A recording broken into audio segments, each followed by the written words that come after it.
Bonjour Patricia, bonjour Florentin, bonjour Robert. Est-ce que j'ai le bon micro?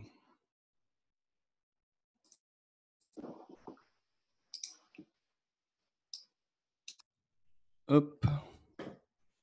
Alors, on a promu ça complètement à la dernière minute et Joselito est sur un side project, sur une organisation non lucrative. Ah, Patricia en double. Donc, je propose qu'on ouvre tous les micros. On va se la faire en mode table ronde. Bonjour Xavier. C'est presque un mastermind hein, avec les confrères là. Salut Philippe. Ça va?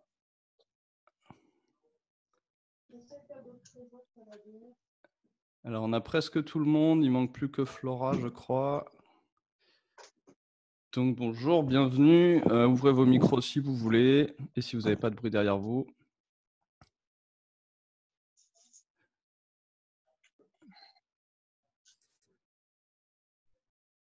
Et je vais vous partager mon écran et on va partir d'un super diagramme que j'ai fait il y a quelques années.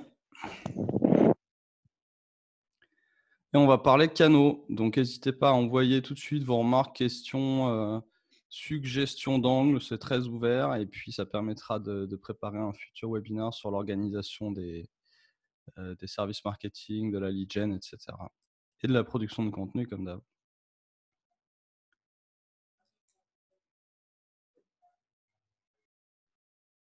Alors, le magnifique schéma. Pourquoi je sors ça aujourd'hui? C'est que j'ai souvent des clients. Alors là, on a 2 agences dans la salle. Pour vous, ça ne devrait pas être un problème. J'ai souvent des clients qui visualisent pas très bien les différents canaux et comment ils travaillent entre eux. Et même pour nous qui faisons du marketing, parfois, ça vaut la peine de s'amuser à tracer un petit peu les liens entre les différentes équipes et réfléchir aux différentes façons d'organiser les équipes marketing pour optimiser leur fonctionnement, tout simplement. Et optimiser, ça veut dire quoi? C'est à la fois l'efficacité, donc coût, résultat, et puis c'est aussi augmenter l'alignement entre les différentes équipes, puisqu'on a rapidement fait d'avoir un petit peu des guerres internes quand on a des équipes un peu plus grosses. Ce qu'on va mentionner juste après avec une alternative entre deux grands types d'organisation pour le marketing en ligne. Donc, comment organiser ce schéma un petit peu velu? Alors, il y a plusieurs choses. Déjà, il y a des grosses sections. Donc, la section en vert clair ici correspond à l'acquisition. Vous voyez l'étape Attract dans l'entonnoir. Il y a plusieurs façons d'appeler cette phase-là, mais ici, c'est Attract. Si vous connaissez la nomenclature HubSpot, par exemple, c'est plutôt ce terme-là, je crois. Ici, on a en vert je ne sais pas quoi, la conversion. Et tout le reste, je le vois, moi, comme plutôt des fonctions support de ces deux grosses phases du marketing. Cette activité-là va faire soit de la lead gen, soit du e-commerce. Si c'est de la lead gen, ça sera traité par des équipes commerciales, potentiellement en rôle dédié, donc ça serait un MRR, soit directement traité par un commercial type key account. Et puis, si c'est du e-commerce, c'est traité, la transaction se fait en self-service et dans ce cas, on n'a pas l'étape commerciale ici. Donc, voilà comment organiser le tableau à ce niveau-là, le diagramme. La notion d'entonnoir, donc, vous la trouvez là entre ces deux étapes, principalement. Voilà, ces grosses boîtes, les fonctions support et les flèches expriment. Alors, il y a un peu de tout. C'est tout l'intérêt de discuter, de prendre son temps pour discuter autour. Les flèches sont là pour exprimer de la collaboration et de la fourniture de livrables internes, principalement. Donc, ça peut être un diagramme qui mélange client ici et agence, ou ça peut être des fonctions internes aux clients. Et enfin, suivant la taille de l'équipe, une même personne peut prendre énormément de ces boîtes, voire quasiment toutes les boîtes. Ça, c'est vu. On peut avoir 1 à 2 personnes qui prennent en compte toutes ces fonctions. Mais on voit qu'il y a finalement beaucoup de fonctions si on les découpe au cœur de chaque discipline, propre au marketing. Et c'est ça aussi qui crée la complexité perçue du marketing. C'est pas tant que les choses sont très compliquées en soi, mais c'est qu'il y a énormément de choses et l'intersection de beaucoup de choses crée de la complexité, crée du chaos. Voilà, donc je ne sais pas si quelqu'un veut, n'hésitez pas à prendre la parole si vous avez des questions en live. Ouais, moi Philippe, Ouais, tu dis-moi. m'entends? Ouais. Donc, moi, ce qui m'intéresse, c'est t'as ton framework d'acquisition, ton framework de conversion. Dedans, tu as différentes étapes. Il y a, il y a des préférences à évoluer sur quelques années. Moi, j'en suis resté en arrière. Avant, par exemple, on différenciait l'acquisition de l'activation, de la rétention, du referral jusqu'à la génération du revenu, tu vois. Ouais, ça c'est un modèle qui est très utilisé en SaaS, qui peut s'appliquer à d'autres types Ouais, de business, mais qui a été inventé dans le monde du SaaS et qui est une façon de découper l'entonnoir. Alors justement, ça va m'amener au point auquel j'ai fait allusion juste avant. Il y a deux façons de structurer les équipes. Parce que là, bon, on a vu ça, c'est assez abstrait finalement. L'équipe peut être faite n'importe comment. Donc, il y a toutes ouais, ces disciplines, comment on les organise. Justement, il y a deux grands types d'équipes. Il y a ce qu'on va appeler growth, c'est un peu un terme aujourd'hui qui s'impose, et il y a les équipes plus classiques, marketing classique. Donc, dans une équipe marketing classique, on va créer une machine à convertir ici. C'est tout ce qui est marketing automation principalement, mais ça peut être fait autrement suivant le business. Et derrière, on va alimenter ce funnel et on va un petit peu l'abstraire de l'acquisition. Et ensuite, tout ce qui est acquisition sera là pour remplir la machine avec des visites. Et puis derrière, ça c'est machiné, c'est processé tout seul par la machine. Donc ça, c'est une approche. Et souvent, dans ce cas-là, on va avoir une équipe ou plusieurs équipes en acquisition qui achètent du trafic pour la machine. Et ensuite, on a une équipe qui fait la monétisation de ce trafic-là. Il y a aujourd'hui dans les startups, c'est discuté. Et donc après, il y a le format growth où on va se dire, OK, on va essayer plus de faire des expériences qui prennent en compte l'intégralité du funnel, tel que tu viens de le décrire en général, ARR. ouais, Et là, on va mettre des squads qui font tout l'entonnoir. Donc, on a, je sais pas, 3 à 4 personnes qui travaillent vraiment de façon très connectée entre elles et qui vont créer ce qu'on appelle des expériences de croissance.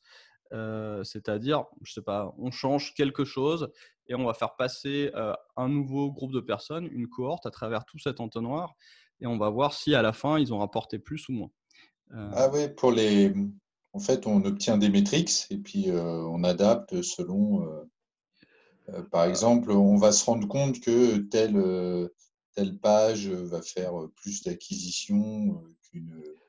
euh, tu sais, Ça, on on le en fait de avait toute dit. façon. Ça, on le fait de Ouais, toute façon, mais quand tu le fais en mode expérience de croissance, tu vas essayer d'avoir une expérience bien définie, quelque chose de très cadré. Tu vas dire, je sais pas, je pense que les gens sont freinés dans leur progression pour ces 3 raisons qui sont liées entre elles. Et tu vas changer les 3 choses à différentes étapes de ton ARR. Donc, ça peut être changer une ouais, page, changer une étape de conversion et changer, je sais pas, un élément de process. Et tu changes d'accord, les ouais. 3 en même temps, tu touches plus à rien, tu regardes tous les gens qui passent dans ce nouveau flux, et c'est pas tout ton flux, hein, c'est une partie du flux qui est mis dans ce flux-là, et tu vois le résultat à la fin. Donc ça, c'est l'approche D'accord. growth, et du coup, c'est plus aligné. En général, dans des boîtes un petit peu scalées, donc des scale-up, des boîtes qui ont pas mal grossi, tu vas trouver les deux. Tu auras un marketing classique qui fait ce qui est certain, ce qu'on connaît déjà, et qui va le faire. On achète du trafic, on le balance dans la machine à convertir, et on optimise la machine à convertir. Et ces activités-là se font aussi basées sur des métriques, hein, attention. Et puis à côté, tu as des squads de growth qui, eux, vont faire des expériences un peu plus tout packagées. Voilà. Euh, donc attention quand on sépare les équipes au long de l'entonnoir. Donc si on a une équipe acquisition, une équipe conversion, on a toujours le risque que ça commence à se renvoyer la balle. Et ça, c'est très mauvais, surtout pour des startups. Donc un découpage par fonction, disons, dans le temps, ça marche bien quand on a de la prédictibilité dans ce qui marche et ce qui ne marche pas. Et par contre, quand on cherche encore son modèle de croissance, on va plutôt faire ces équipes de croissance. Donc, ouais, c'est deux modèles assez différents l'un de l'autre finalement. Donc, je ne sais pas si c'est clair Ouais, donc comme notion. pas forcément dédié une équipe à telle métrique en fait. L'idéal, c'est plutôt quand tu es dans une Ouais, brique de start-up débutante, voilà, que tout le monde travaille sur un peu tout justement pour. ouais, D'accord, mais ouais. des petites équipes quand même, hein. Donc, alors, si tu es vraiment startup, tu n'auras pas plus d'une équipe, mais dès que tu commences à grossir, tu vas peut-être rajouter des équipes. Mais au lieu de te dire, OK, je vais spécialiser une équipe sur l'acquisition, puis l'équipe suivante sera spécialisée sur la conversion, tu vas plutôt faire 2 équipes qui font des flux complets pour de la D'accord, ouais. startup en croissance. Ouais, Derrière, tu quand tu as de compares la les prédiction, flux. Ouais. Ouais, Tu fais du ouais, test en fait. Ouais, ouais, mais on fait du test aussi sur l'autre modèle, hein, attention, mais c'est des tests qui se font pas sous le même format, tu vois. d'accord. L'autre modèle, tu testes évidemment, mais tu testes de façon plus restreinte. Tu vas tester tes annonces, tu vas tester tes audiences, tu vas tester tes landing pages, etc. Ta copie, tes images, mais tu n'es pas en train de tester le modèle complet parce que tu as un modèle qui marche déjà pas mal et tu es dans l'optimisation. Donc il y en a un, c'est dans la découverte et l'autre, c'est dans l'optimisation. D'accord, ouais. Quelqu'un d'autre a une question là-dessus ou une remarque?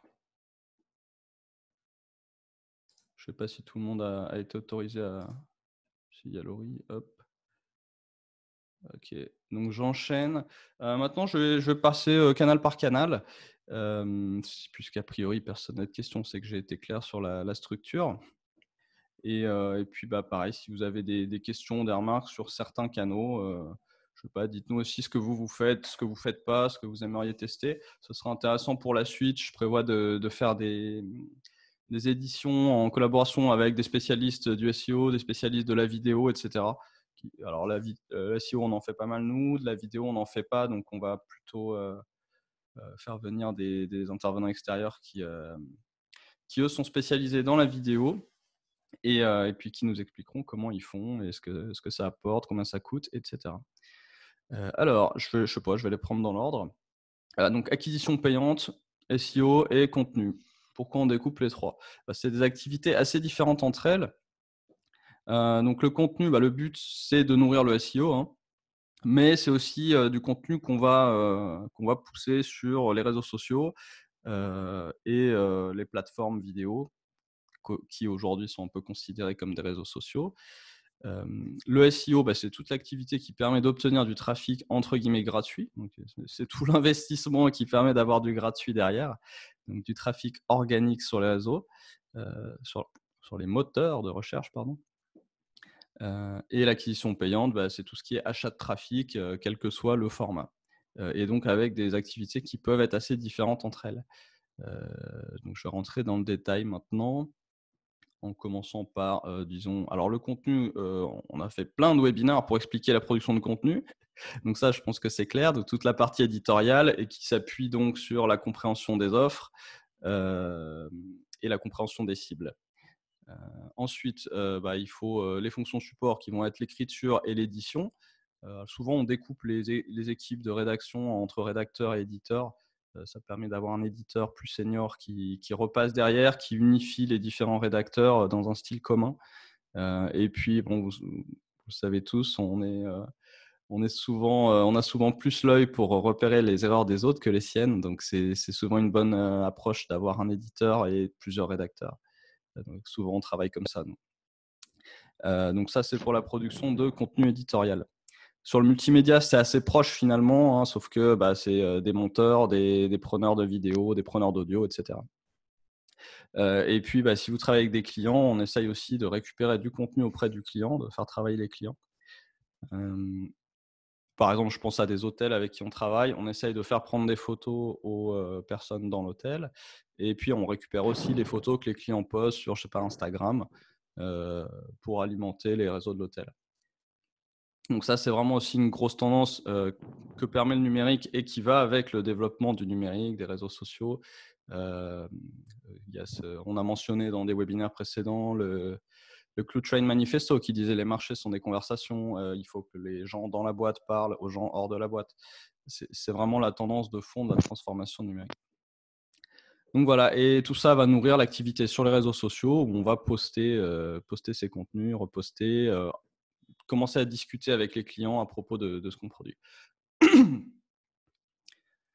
Ensuite, le SEO. Alors, une fois qu'on a du contenu, on peut commencer à faire du SEO, puisque Google va référencer le contenu texte et vidéo d'ailleurs. Je sais pas, j'étais avant-hier sur du yachting et sur des requêtes, je sais pas, de jet ski, on avait la moitié de l'écran du résultat de recherche qui était mangé par de la vidéo YouTube, et pas que YouTube d'ailleurs. Donc, la stratégie SEO passe aussi par mettre sur YouTube ou sur d'autres plateformes les vidéos qui correspondent aux requêtes. Le SEO moderne va beaucoup plus loin que des articles de blog.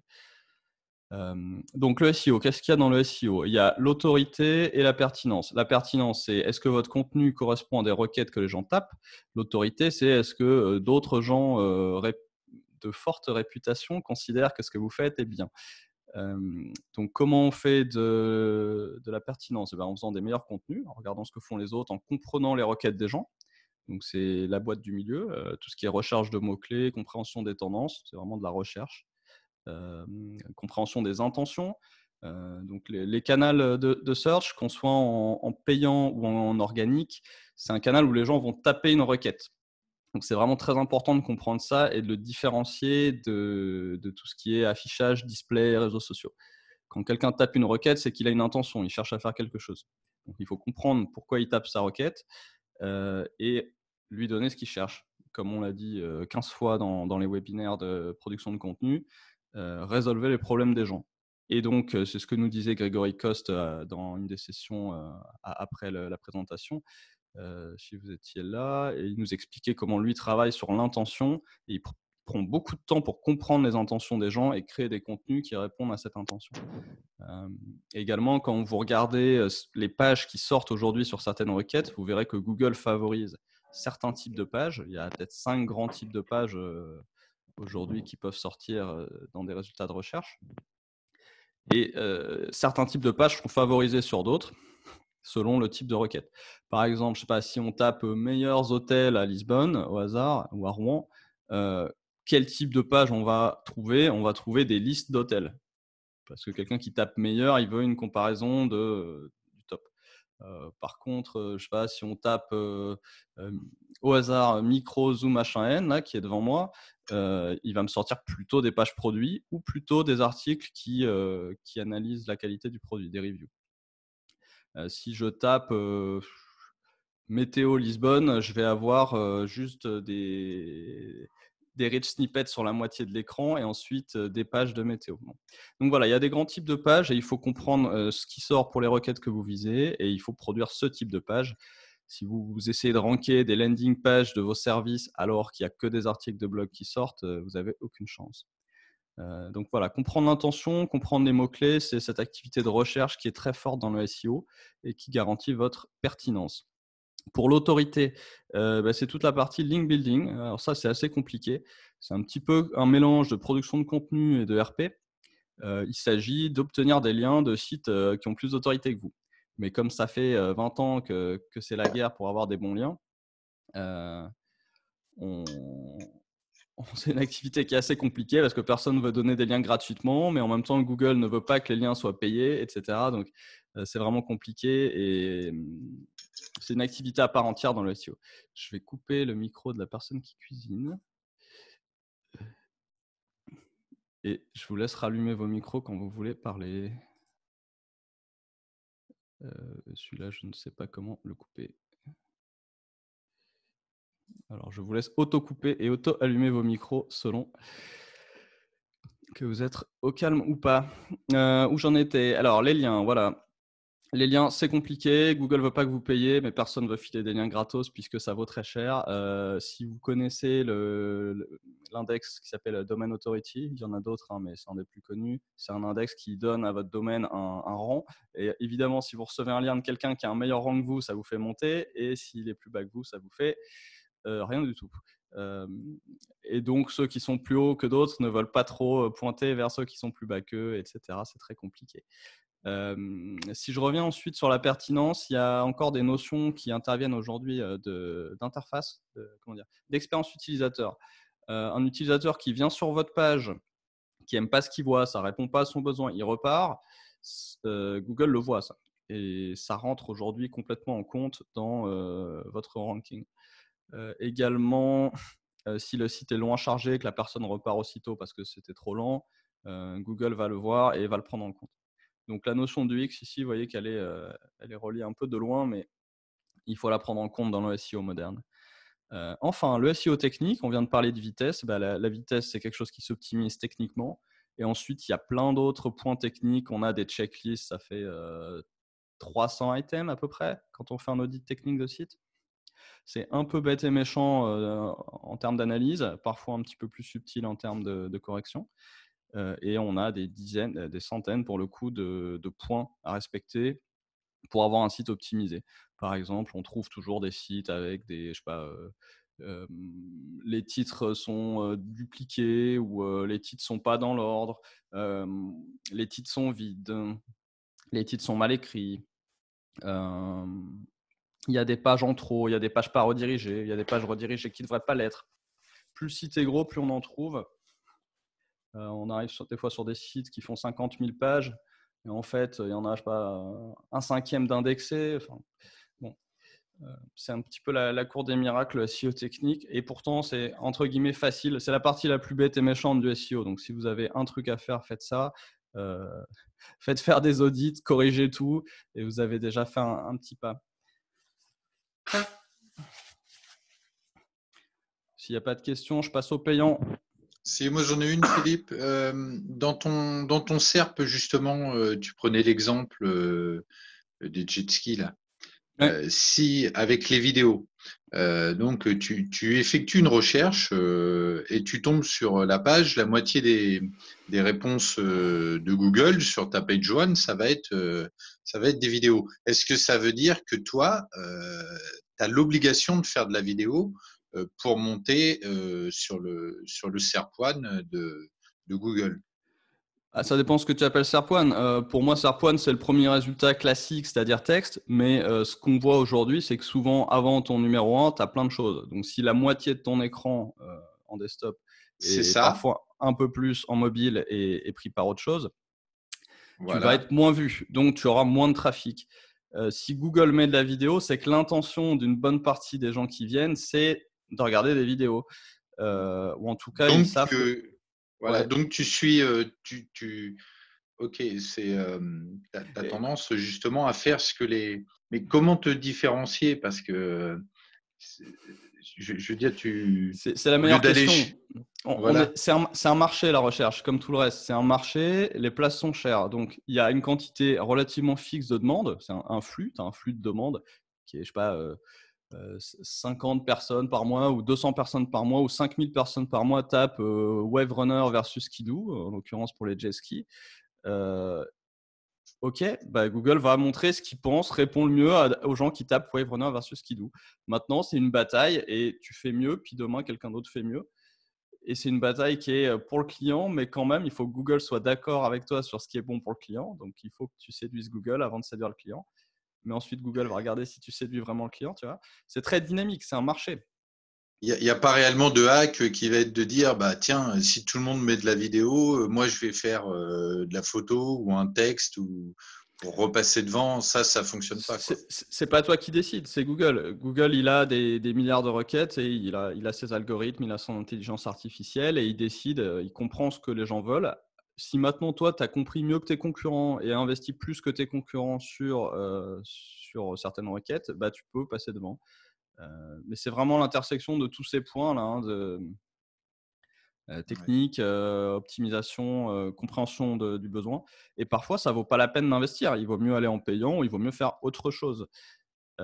Et c'est là que c'est intéressant d'avoir des bonnes métriques. Par exemple, la valeur vie client. Si tu sais que ton client qui arrive sur tel mot-clé vaut beaucoup plus cher, bah, peut-être que tu vas investir plus que ton concurrent et tu vas passer devant parce que tu sais que Ouais. tu peux te le permettre. Mais ça devient… Aujourd'hui, il y a beaucoup de sophistication, surtout sur les mots-clés qui rapportent. Et tu es obligé un petit peu de faire tes calculs et tes essais et de décider un peu de façon éclairée, quoi. Ouais. Tu utilises quoi comme outil dans le quotidien pour ça? Pour le SEO, Ouais. Google Sheet et la Search Console. Principalement classique, ouais, d'accord. Il y a pas de On est nouveaux old school. outils depuis quelques années? Oh, il y a les classiques après, hein, SEMrush, Moz et Ahrefs, mais on aime bien, on les utilise pas tant que ça, on utilise surtout le reste. Après, ça dépend ce qu'on fait, hein, ça dépend vraiment sur quoi on travaille. Et bien sûr, alors je l'ai pas mentionné, si pour le SEO technique, tu as tous les outils de crawl, donc je sais pas, type Screaming Frog, ça on l'utilise tout le Ouais. temps. SEMrush, c'est vraiment efficace parce que en ce moment, on les voit, ils attaquent un petit peu le marché de l'automatisation pour le néophyte. Ouais. Euh, mais alors que toi, tu les utilises encore de façon professionnelle, qu'est-ce qu'ils cherchent à, ils veulent Ils veulent prendre ton boulot par Un petit peu, ouais. l'automatisation? Un Ils petit aimeraient peu, bien. ouais, Ouais, ils d'accord, aimeraient bien, ouais. d'accord. Parce que franchement, ils sont très, très présents en ce moment, SEMrush. Mais ouais, ouais, bah, en général, le client prend SEMrush, puis après, il nous appelle, quoi. Ouais, voilà, d'accord, ouais, je comprends. Bah, tant mieux parce qu'ils te font de l'acquisition, c'est top ça. Moi, j'ai pas de problème. Je suis pour la croissance dans l'absolu, si tu veux. Donc, c'est-à-dire que tout ce qui peut être automatisé, automatisons-le, tu vois. Je suis pas pour, je suis pour les caisses automatiques, etc. Ouais, bien Euh, sûr, ouais. Tu connais. Donc, Ouais, ouais. je suis pas, ok, ça peut faire un petit peu mal de temps en temps quand on se fait remplacer par une machine, mais c'est le jeu, donc ça me gêne pas du tout et tant mieux si demain on sert plus à rien sur des tâches qui sont finalement fastidieuses, chronophages. Après tout, on crée pas de valeur quand on fait du SEO technique, hein, donc si on peut éliminer ce métier-là, tant mieux. On ira faire du marketing produit et tout ce qu'on a expliqué dans les précédents webinaires. Donc en tout Ce cas, qui pour répondre à ta question, SEMrush, bah, il y a du bon, il y a du moins bon. Tout ce qui est planification de trafic sur les mots-clés, etc., que ce soit SEMrush ou ce qui est gratuit dans Google Keyword Planner, etc., toujours à prendre avec des grosses pincettes et a fortiori sur des plus petits marchés comme le marché francophone.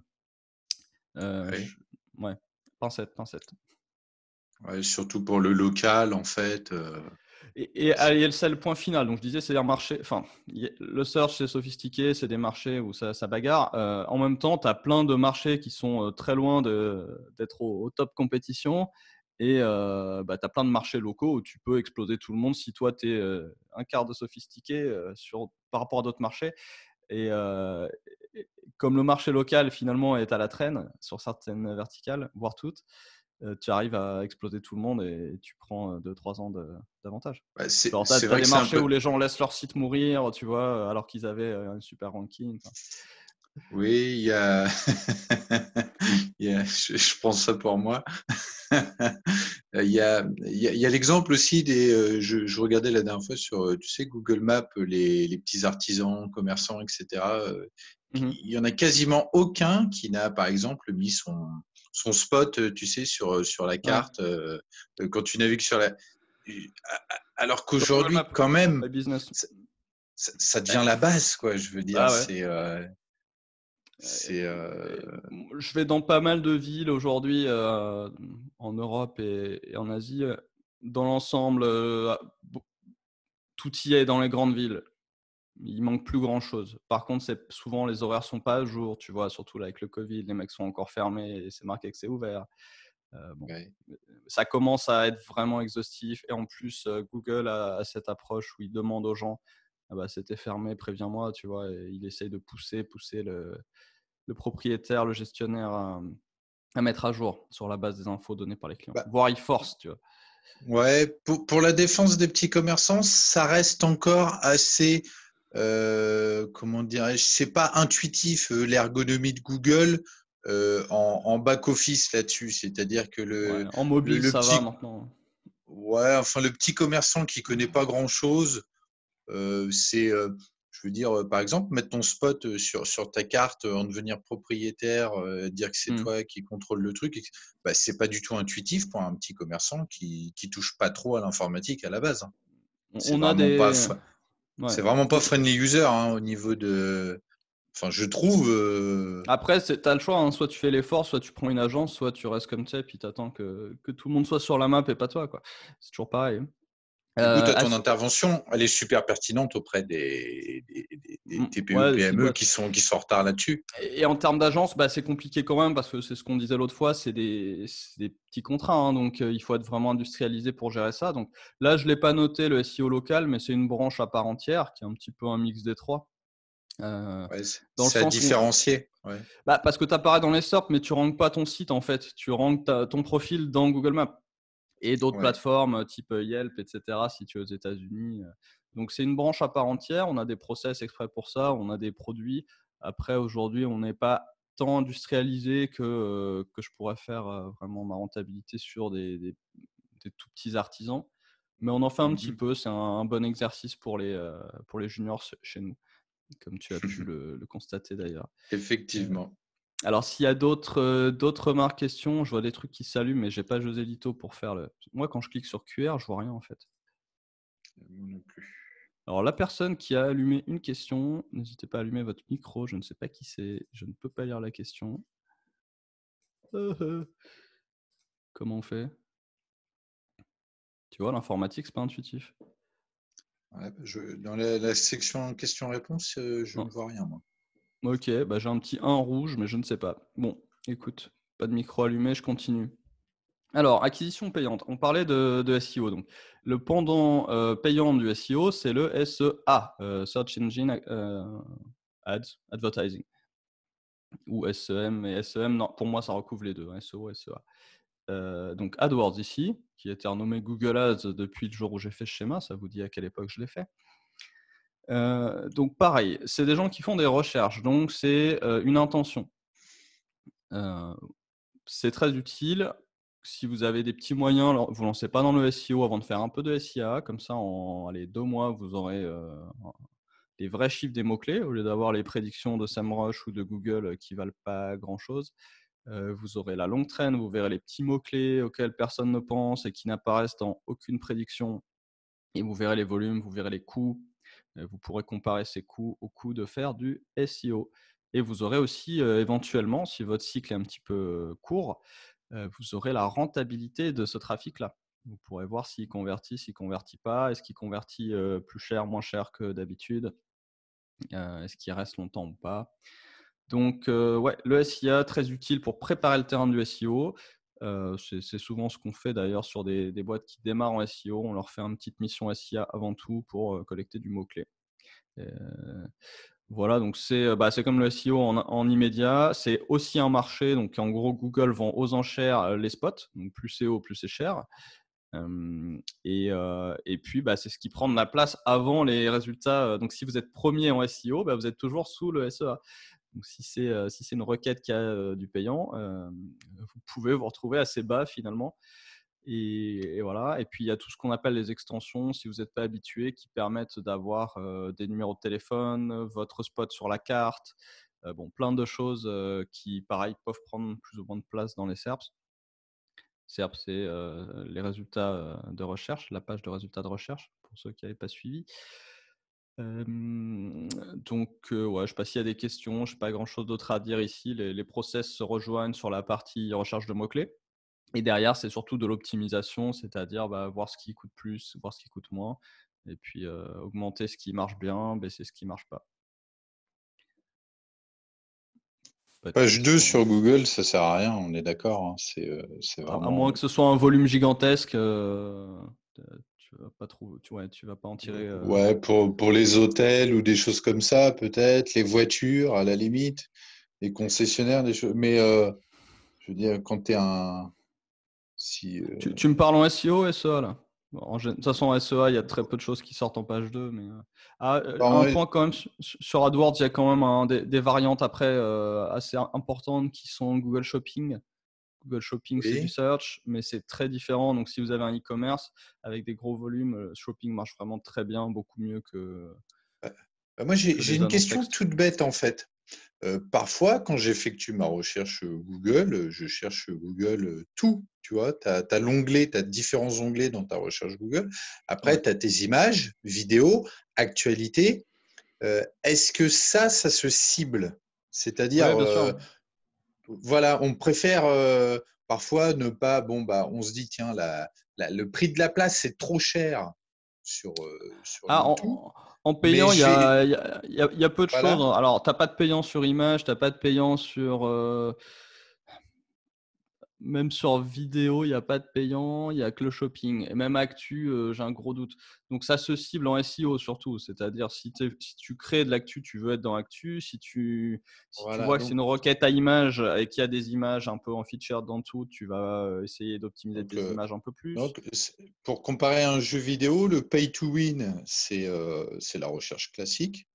Mais là où tu peux vraiment aller à la guerre avec ton SEO et à la limite essayer d'aller performer sur ton acquisition, ça peut être sur les images, sur les vidéos, sur. Comment C'est Google classe les vidéos par vue peut-être, par pertinence, mots-clés Il y a ou. des algorithmes complets aussi, mais c'est toujours pareil, c'est l'intention. On regarde le cas des jet skis, bah, il se dit que les gens qui qui veulent des comparatifs de jet ski sont plus en mode à regarder une vidéo tranquille sur YouTube Ouais, qu'à lire un article. Euh, ouais.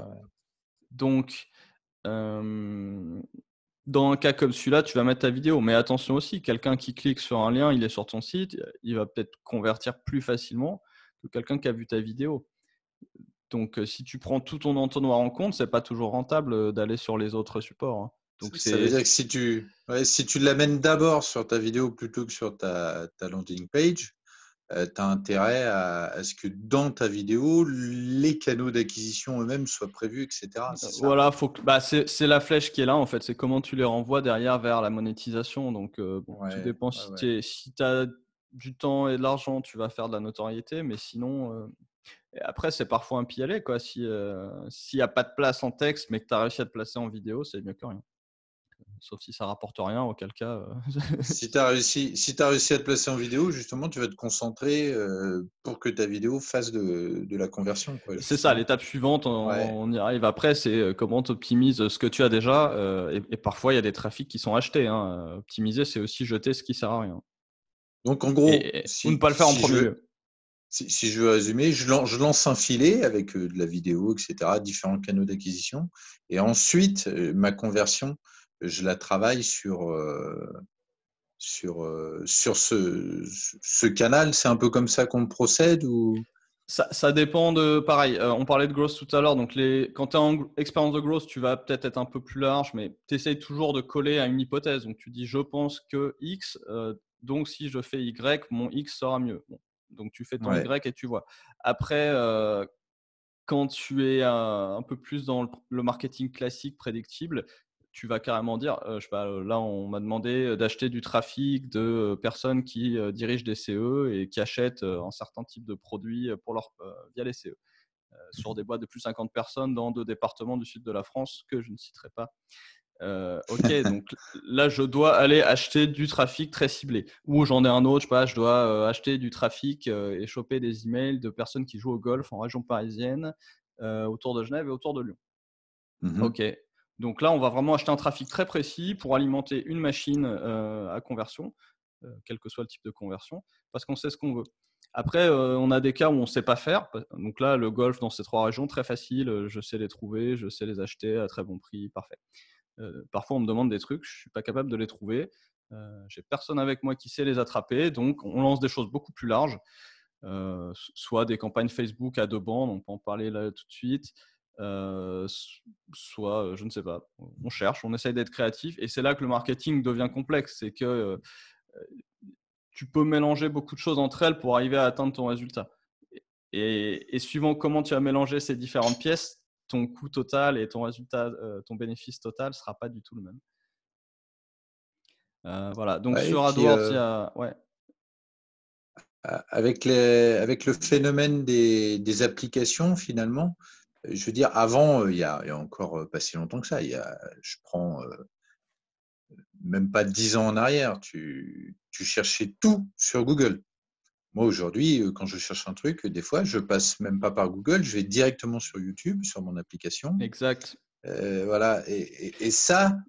Alors, Je ne l'ai pas noté YouTube là, mais ouais, travaille. maintenant, le SEO et le PPC sont plus que dans Google, en effet. Je crois que c'est 50% du trafic de recherche e-commerce aux États-Unis et non pas sur Google, mais sur Amazon, un truc du genre. C'est énorme.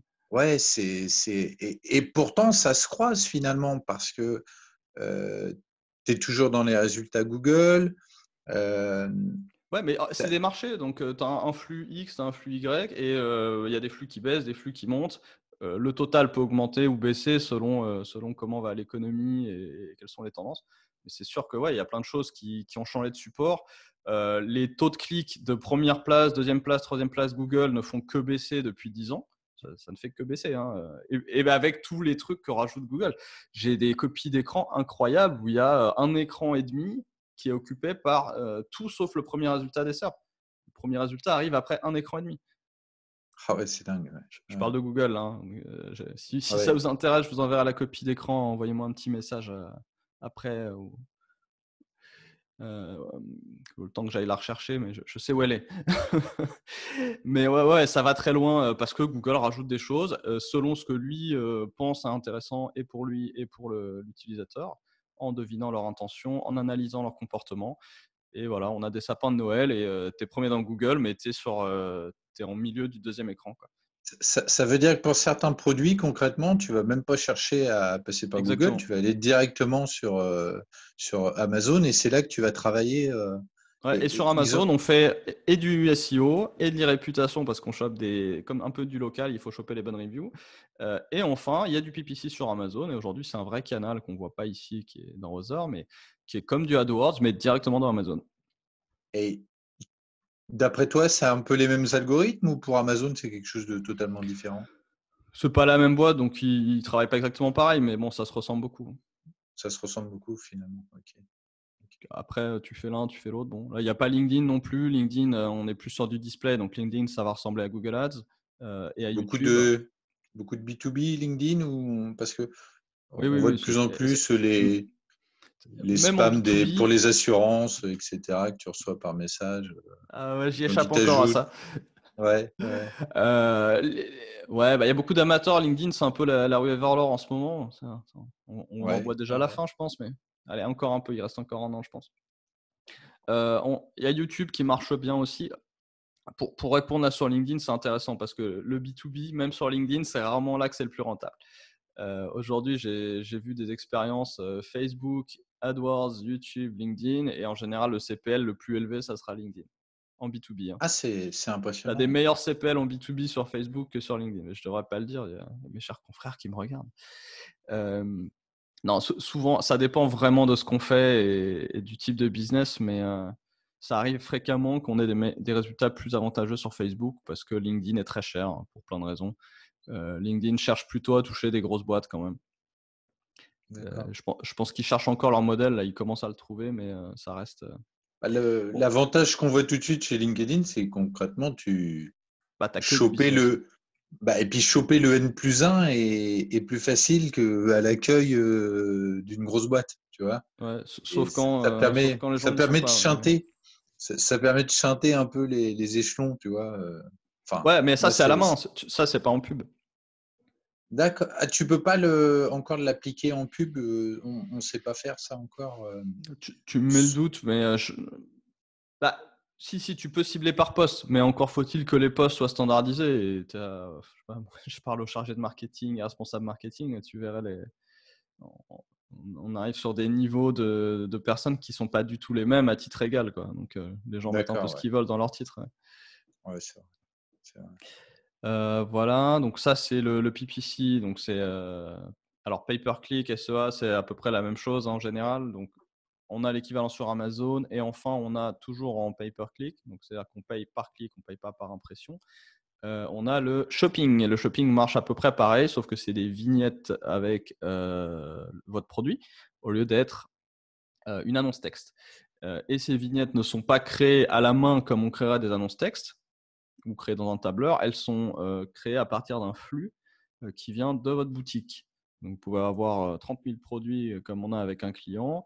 Derrière, on les catégorise un petit peu, ou beaucoup d'ailleurs. Si vous avez vu l'épisode sur le budget la semaine dernière, on a parlé aussi de s'aligner avec les stocks, des choses comme ça, avec les stocks, avec les marges, etc. Donc, vous avez ces flux de produits qui sont envoyés de votre boutique à Google Shopping et Google Shopping va afficher ça pour des requêtes précises, plutôt des requêtes produits du coup. Voilà. Et il n'y a pas d'optimisation mots-clés à part quelques hacks qu'on ne révélera pas aujourd'hui. Voilà. Ensuite, le display, qui est l'autre grande famille de pubs. Alors, Facebook est devenu vraiment un canal à part entière, mais ça ressemble beaucoup à du display, c'est-à-dire qu'on va afficher à certaines personnes dans leur flux ou d'autres emplacements la colonne de droite. Maintenant, il y a Instagram. Quoi d'autre? Ils ont des relations aussi qui est du pur display, donc ils mettent ça sur des sites tiers comme Fred, des plateformes display classiques.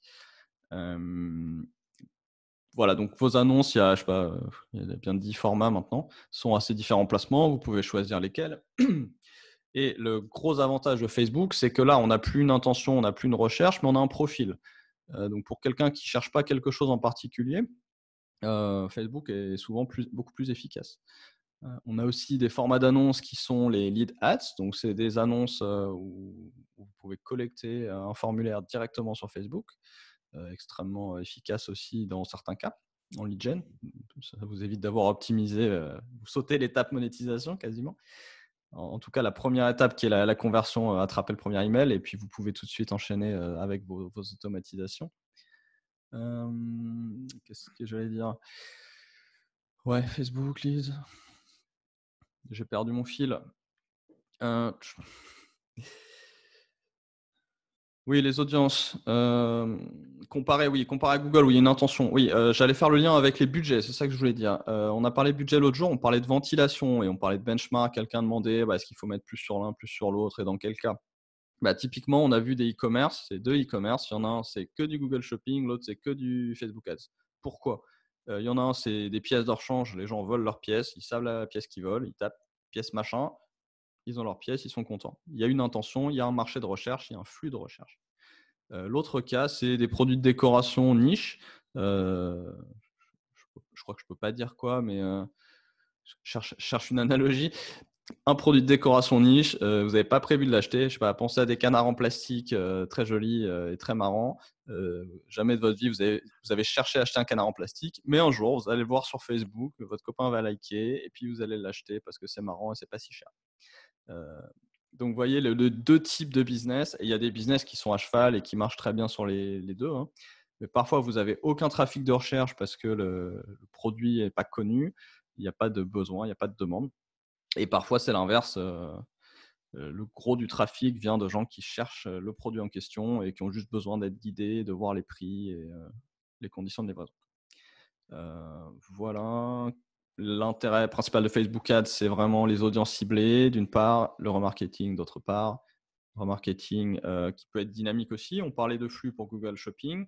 On peut aussi créer des flux de votre boutique vers Facebook qui vous permet de savoir quel produit la personne a vu, de lui montrer un échantillon de ces produits-là. Ou encore des échantillons de produits préfiltrés sur tous les critères que vous voulez bien. Que dire de plus sur Facebook? Si vous faites du Instagram, ce n'est pas les mêmes annonces. C'est la même plateforme, mais il faut savoir différencier. Instagram ne va pas toucher les mêmes personnes que Facebook non plus. Donc, c'est bon à savoir. Ah, tiens, puis, j'ai une remarque là-dessus. Par exemple, Facebook travaille avec Instagram maintenant. C'est non, la Instagram formule. appartient à Facebook et Voilà. la Quand, plateforme pub Facebook contient Instagram. C'est un déplacement Voilà. de... Donc sur ces deux-là, par exemple, tu peux effectuer un système de vases communicants pour attirer l'un à l'autre et inversement. C'est-à-dire que tes prospects de l'un vont passer sur l'autre, etc. Tu vas encourager des gens qui sont sur ton Facebook à aller sur ton Instagram et des gens qui sont sur ton Instagram à aller sur ton Facebook. Dans quel À ce but? niveau-là, je pense que les algorithmes, ils sont orientés vers ça, si tu veux, pour te faciliter la tâche. Par contre, sur Facebook, ce qu'on remarque, c'est que souvent, tu postes ta vidéo YouTube sur Facebook, généralement, enfin moi, c'est ce que j'ai remarqué, elle a tendance à faire beaucoup moins de vues Ouais, c'est pas étonnant. que si tu postes directement la vidéo par Facebook. Tu Là, vois? on est dans l'organique, mais alors sur le fait de passer de l'un à l'autre, je vois pas bien l'intérêt, mais au-delà de ça, oui, c'est sûr que les plateformes essayent. LinkedIn, c'est pareil. LinkedIn fait tout pour pas que tu postes des liens. Donc maintenant, les gens postent des liens en commentaire. Le lien de ce webinaire est un commentaire, c'est terrible. Exact, ouais. Je déteste ça, c'est pas ergonomique, mais bon, aujourd'hui, c'est ce qui marche, donc tout le monde le fait, c'est un peu con. C'est de la Donc oui, rétention, en fait.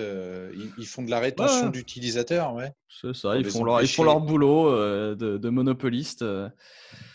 Mais bon, là, c'est de l'organique, donc c'est assez indépendant finalement de ce que tu peux faire en publicité. Mais de toute façon, je vois pas bien, à part poster des liens vers ton site, mais autrement, envoyer les gens d'un réseau à l'autre, c'est bon, quoi. Ça...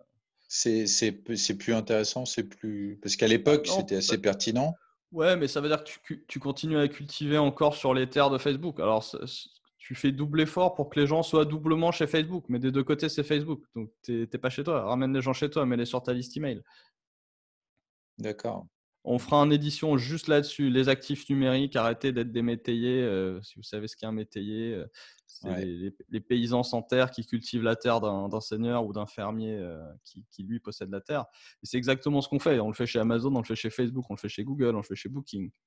Et Ouais. j'en oublie. Mais bon, c'est les GAFA, c'est les plus gros. Alors, Apple n'est pas un métayer pour le coup. C'est le seul qui est... parce que je travaille pas dans le marché des apps. Voilà, c'est encore un autre jeu. Donc, si Apple est le pire métayer, mais dans un marché qui est pas le mien, qui est celui des applications. Donc voilà, on a Facebook ici, qui est une grosse plateforme, qui a plein d'avantages pour aller cibler des gens très spécifiques. Le remarketing, donc les gens ont fait une action, vous leur montrez quelque chose, soit dynamique, soit juste montrer un truc à tous les gens qui ont vu votre site. Si vous débutez, vous pouvez faire la même chose sur YouTube, c'est intéressant aussi.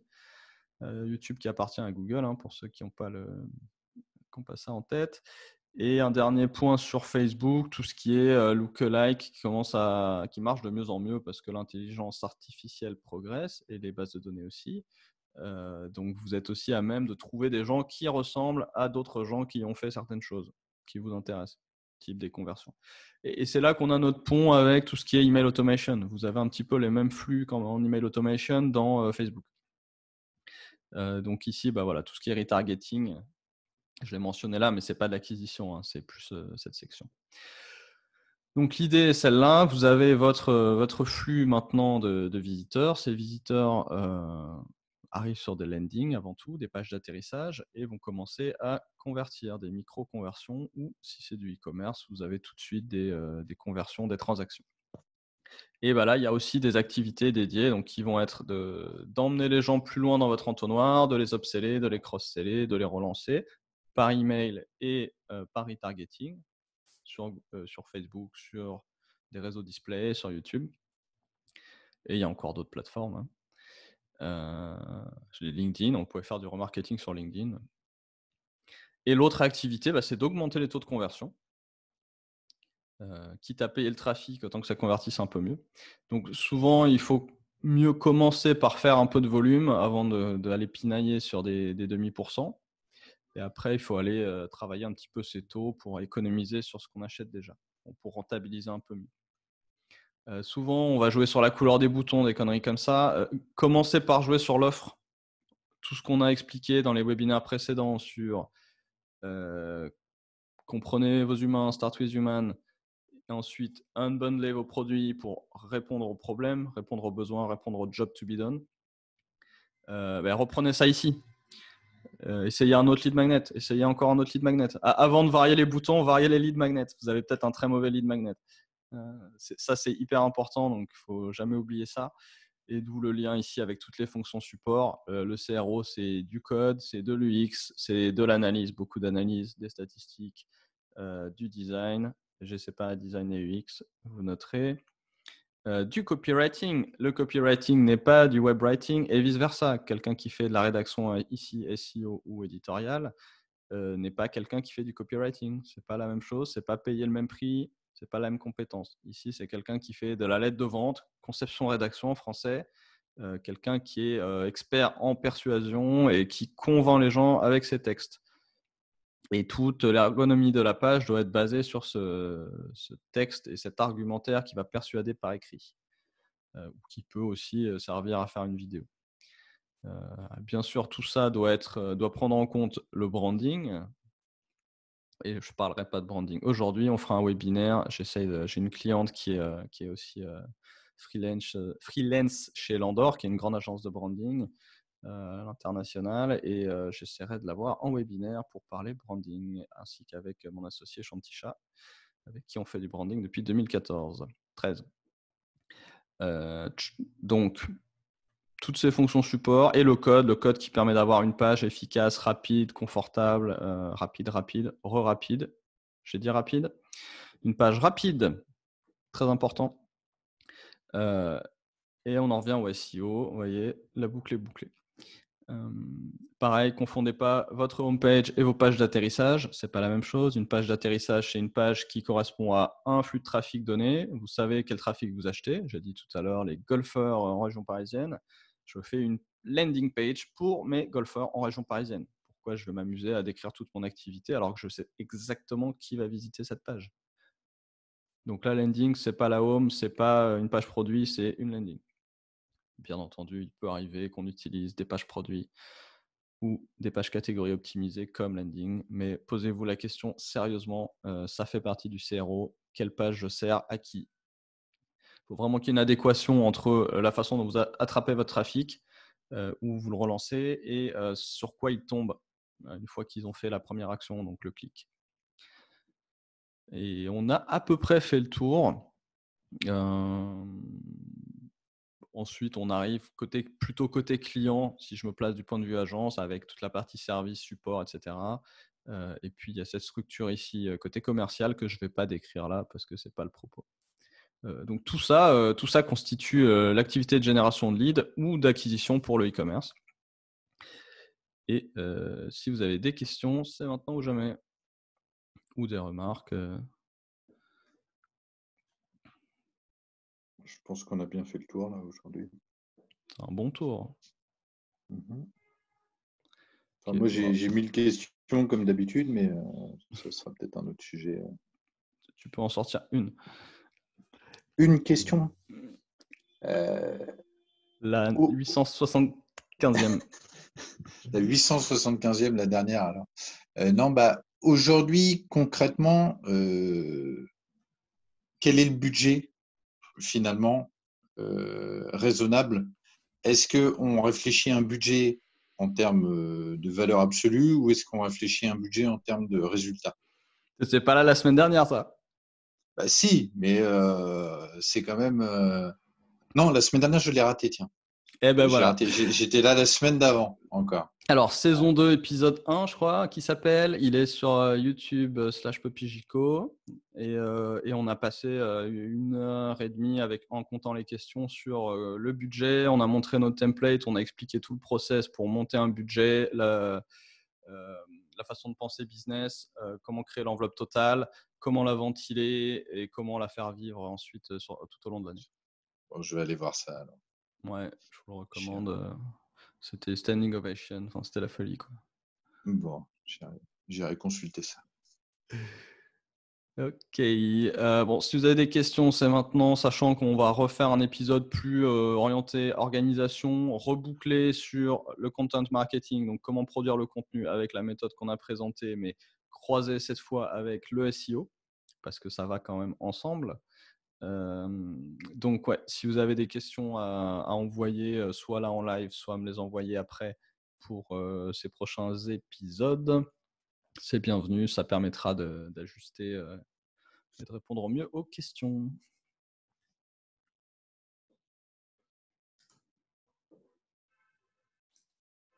Ah, bonjour Flora, tu as fini par nous rejoindre.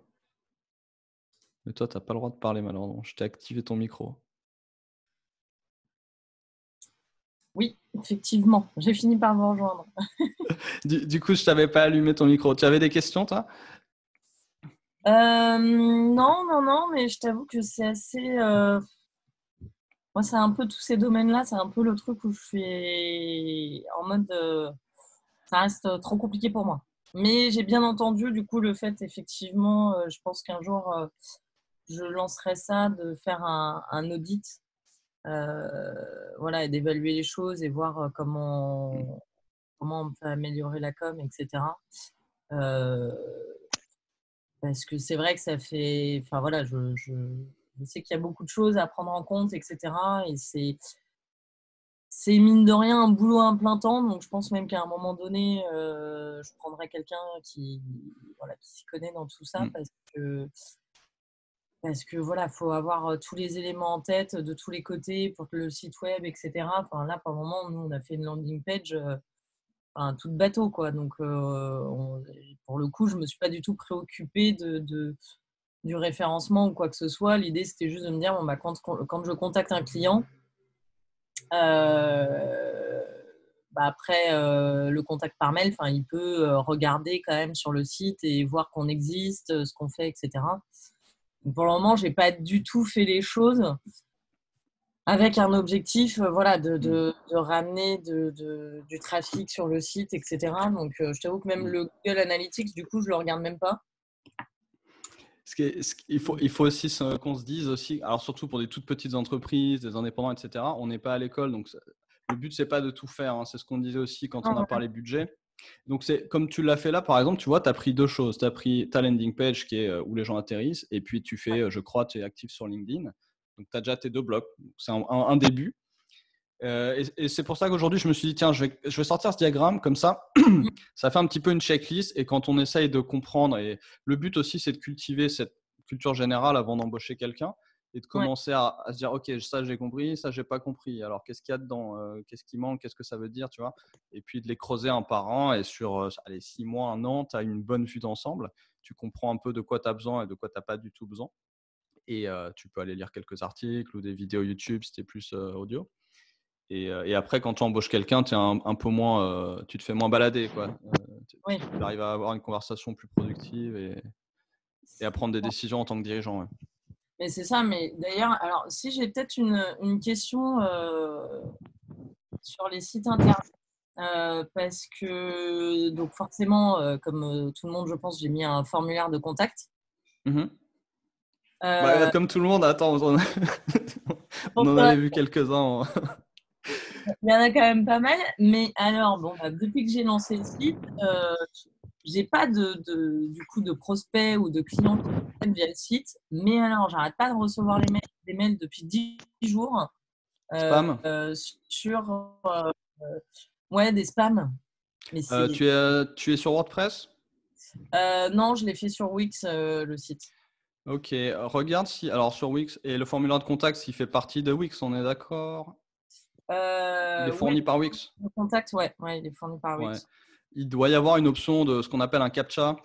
Je ne suis pas très fort en Wix, il faudrait voir avec un de mes assistants qui travaille sur Wix, mais il y a un truc qui s'appelle le CAPTCHA. Aujourd'hui, alors avant, il y a eu plusieurs étapes. À l'époque, tu dois te rappeler, il fallait taper des chiffres et des lettres.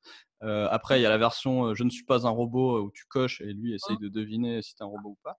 Et maintenant, il y a la même chose, mais en version cachée qui marche comme l'intelligence a progressé du truc. Ça marche comme ça. Donc, je ne sais pas trop comment est organisé le formulaire par défaut de Wix. Mais il doit y avoir. Je peux regarder moi pour contrôler ça et faire en sorte que j'ai pas.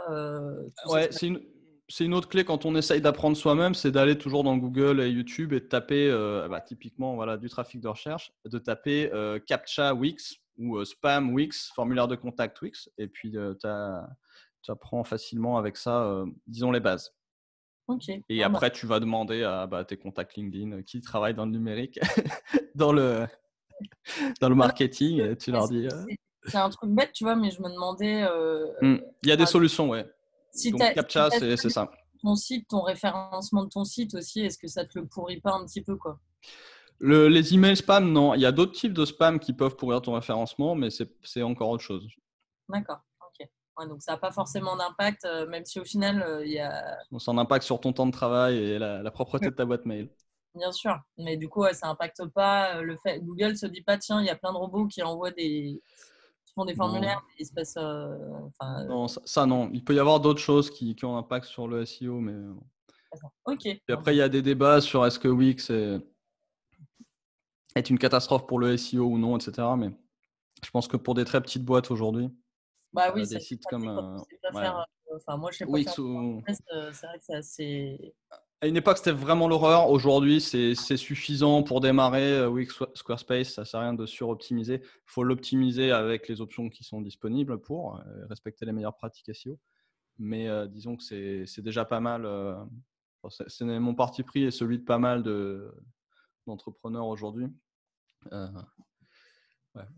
Vaut mieux ça que de ne pas savoir faire sur WordPress et du coup de ne pas avoir de site internet. Ouais, et que ton WordPress soit optimisé n'importe comment et à la fin, c'est pire. Quoi. Ça. Ok. Non, merci pour… Avec plaisir. Je vois. Patricia. Merci, Patricia. J'ai plus mon binôme qui est en train de s'occuper de… comment dire, de jeunes adolescents, je crois. Il fait du non-gouvernement, de l'organisation gouvernementale, je vais y arriver, école de l'estime de soi et de la transformation du monde. Donc José Ito est parti changer le monde et je dois me débrouiller à cliquer sur les questions et les conversations. Bon courage José Ito pour changer le monde. Ok, bon, je vais arrêter là s'il n'y a pas d'autres questions. Merci tout le monde. Merci Philippe. Merci Et à la beaucoup. prochaine. Envoyez-moi vos demandes, templates, copies d'écran que j'ai pu mentionner, des liens et toutes vos suggestions, questions pour les prochaines éditions que je cadre les sujets en fonction de vos demandes. Ça marche, merci. Bonne À journée. Bye. bientôt.